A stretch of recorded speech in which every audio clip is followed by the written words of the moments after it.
Hello नमस्कार साथियों, एक बार फिर से स्वागत है आप सभी का हमारे YouTube channel all clear concept पर। हमने पिछले वीडियो में पढ़ा था fertilization and implantation and fetal development के बारे में पढ़ा था। और आपको पता होगा कि हम एनक्लेक्स बुक पढ़ रहे हैं जिसका 9th एडिशन हम लाइन टू लाइन पढ़ रहे हैं। वो लाइन टू लाइन समझा रहा हूँ मैं। तो आज हम इस वीडियो में पढ़ने वाले हैं फिटल एनवायरनमेंट। इस एनवायरनमेंट के अंदर हम पढ़ने वाले हैं amnion, Korean, amniotic fluid and placenta के बारे में पढ़ेंगे। तो शुरू करते हैं बिना किसी देरी के। कि मन के हारे हार है, मन के जीते जीत। अगर आप नॉर्सेट को क्रैक करना चाहते हैं तो पढ़िएगा, जरूर पढ़िएगा एनक्लेक्स बुक को। और नॉर्सेट के अंदर आपको 70 से 80% जो MCQs होते हैं ना, वो एनक्लेक्स बेसिस से ही आते हैं। तो शुरू करते हैं आज बिना किसी देरी के। तो पढ़ते हैं सबसे पहले immune. Immune encloses the amniotic cavity.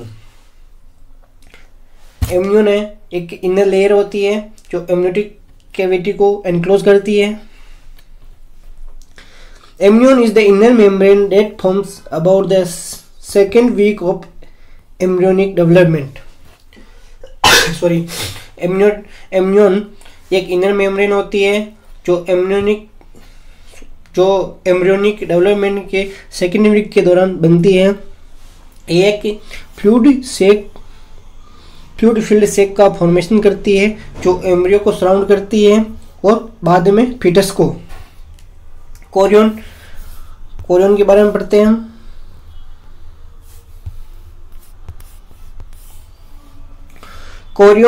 Korean is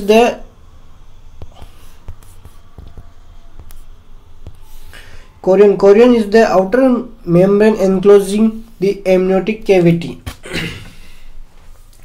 ये एक आउटर मेम्ब्रेन होती है जो एमनियोटिक कैविटी को एनक्लोज करती है। Become vascularize and form the fetal part of placenta. Chorion membrane vascularize membrane होती हैं जो प्लेसेंटा का फीटल पार्ट को बनाती है। वापस बता रहा हूँ, 2 लेयर होती है। एक एम्नियन होती है जो इनर लेयर होती है, जो एक सेक बनाती है एम्ब्रियो और फिटस। एम्ब्रियो और बाद में फिटस के चारों ओर एक सेक बनाती है। उस सेक को हम बोलते हैं एमनियोटिक कैविटी। उस कैविटी के अंदर फ्लूइड फिल होता है, उस फ्लूइड को हम बोलते हैं एमनियोटिक फ्लूइड।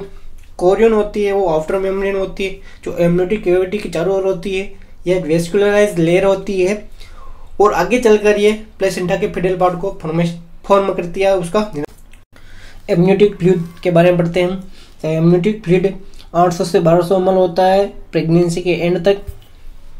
टोटल अमाउंट होता है इसका 800 से 1200 प्रेगनेंसी के एंड तक। ठीक है। ये क्या करता है कि सराउंड्स करता है, क्वेश्चन करता है, यानी क्वेश्चन मतलब शॉक एब्जॉर्बर का काम करता है एमनियोटिक फ्लूइड, और फिटस को प्रोटेक्ट करता है। और इसका फंक्शन होता है कि ये फिटल मूवमेंट को अलाउ करता है। ये जो फिटस है उसकी बॉडी टेम्परेचर को मेंटेन करता है एमनियोटिक फ्लूइड। इसके अंदर फिटल यूरिन होता है और क्या करता है कि ये जो फिटल किडनी के फंक्शन को मेजर भी करता है एमनियोटिक फ्लूइड एम्नियोसेंथेसिस के द्वारा, जिसके अंदर हम एमनियोटिक फ्लूइड को लेते हैं, एस्पिरेट करते हैं और उससे हम पता करते हैं कि कोई फिटस के अंदर कोई क्रोमोसोमल एबनॉर्मलिटी तो नहीं है। The fetus modifies the amniotic fluid through the processes of swallowing, urinating and the movement of fluid through the respiratory tract। Fetus क्या करता है वैसा एमनियोटिक फ्लूइड को मॉडिफाई करता है 3-4 प्रक्रियाओं के द्वारा, जैसे कि स्वेलोइंग, यूरिनेशन और रेस्पिरेटरी ट्रैक्ट के मूवमेंट के द्वारा इस एमनियोटिक फ्लूइड को मॉडिफाई करता है। आगे बढ़ते हैं प्लेसेंटा के बारे में पढ़ते हैं।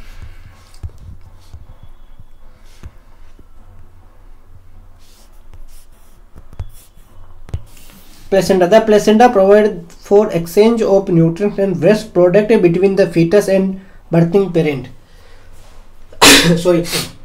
प्लेसेंटा न्यूट्रिएंट्स के एक्सचेंज को प्रोवाइड करता है, वेस्ट प्रोडक्ट को किसके बीच में, फिटस और जो मदर है उसके बीच में एक्सचेंज करता है न्यूट्रिएंट्स का, गैसेज का और वेस्ट प्रोडक्ट का। The placenta begins to form at implantation, the structure is completed by week 12। Placenta implantation के साथ ही बनना चालू हो जाता है और 12वें वीक तक इसकी पूरी स्ट्रक्चर कंप्लीट बन जाता है, यानी प्लेसेंटा अपनी पूरी स्ट्रक्चर को कंप्लीट करता है 12वें वीक तक। वापस बता रहा हूँ मैं, प्लेसेंटा इम्प्लांटेशन के साथ बनना चालू होता है और 12वें वीक आते आते अपनी स्ट्रक्चर को पूरी कंप्लीट कर लेता है।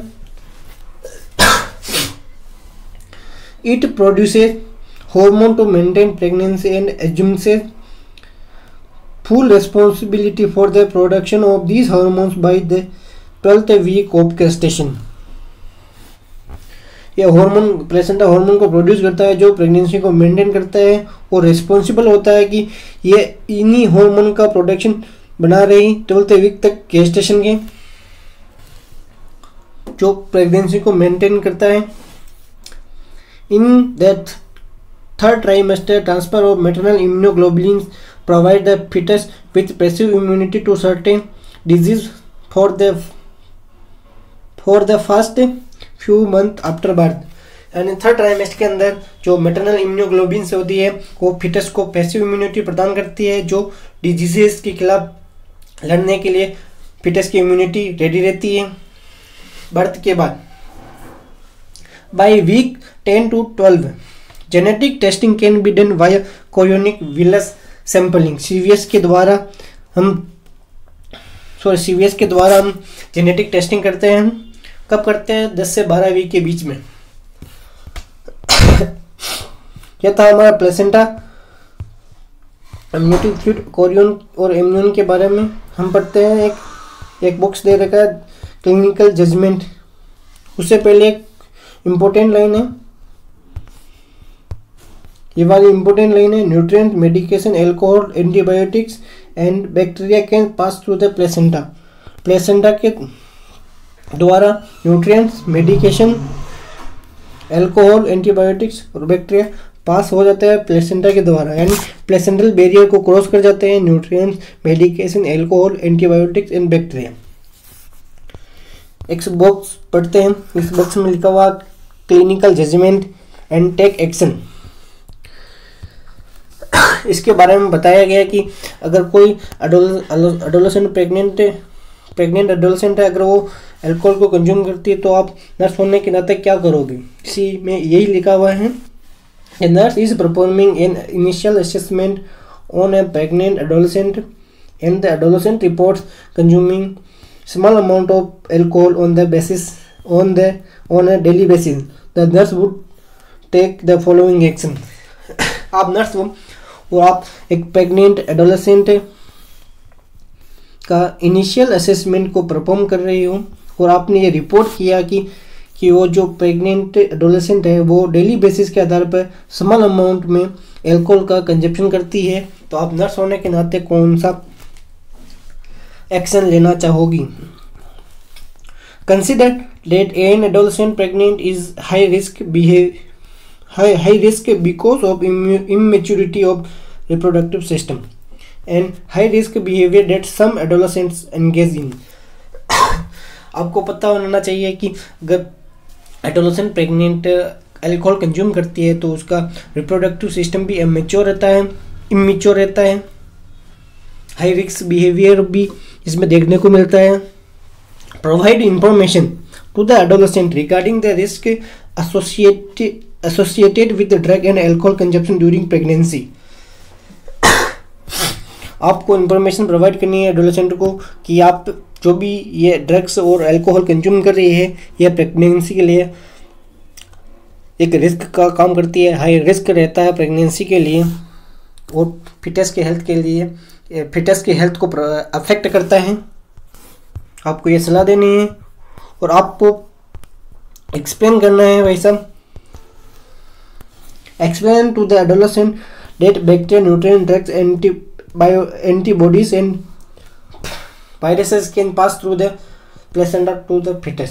यानी ये जितने भी bacteria, nutrients, drugs, antibodies and virus है उनको बताना है कि हमको ये प्लेसेंटा को क्रॉस करते हैं और फिटस की हेल्थ को अफेक्ट करते हैं। ये हमको उन एडोलेसेंट प्रेग्नेंट लेडीज को बताना है। Discuss measures that need to be taken to minimize exposure to the substance such as alcohol that can cross the placental barrier and affect the health of fetus। आपको discuss करना है कि कैसे आप इस एक्सपोजर को मिनिमाइज कर सको, कैसे उस एल्कोहल को मिनिमाइज कर सको, उसके कंजप्शन को कैसे मिनिमाइज कर सको, क्योंकि एल्कोहल प्लेसेंटल बैरियर को क्रॉस करते हुए फीटस की हेल्थ को अफेक्ट करता है। Decide on an immediate and follow-up plan to address the high-risk behavior of consuming alcohol। आपको डिसाइड करना है कि कैसे आप इमीडिएट और फॉलो प्लान को एड्रेस करते हुए जितने भी अल्कोहल कंज्यूम करने वाली प्रेग्नेंट लेडीज़ की हाई रिस्क बिहेवियर कैसे आप प्लान करते हो, वो कैसे उस एक्सपोजर को कम करते हो, बताना है ऐसे। तो आज की वीडियो में हमने पढ़ा है पूरा फीटल एनवायरनमेंट, जिसके अंदर हमने पढ़ा है एम्नियन, कोरियन, एम्नियोटिक फ्लूइड, प्लेसेंटा और अल्कोहल से रिलेटेड जितनी भी रिस्क है वो हमने पढ़ी थी। तो अगले वीडियो में हम पढ़ेंगे फीटल सर्कुलेशन के बारे में। तो आज के लिए इतना ही काफ़ी। आप अपने दोस्तों के साथ शेयर करें और जल्दी से जल्दी इस वीडियो को अपने दोस्तों के साथ शेयर करें और मीटर खींच के रखें, ढील बिल्कुल देनी नहीं है। लाइक से सब्सक्राइब जरूर करें। वीडियो देखने के लिए बहुत बहुत धन्यवाद।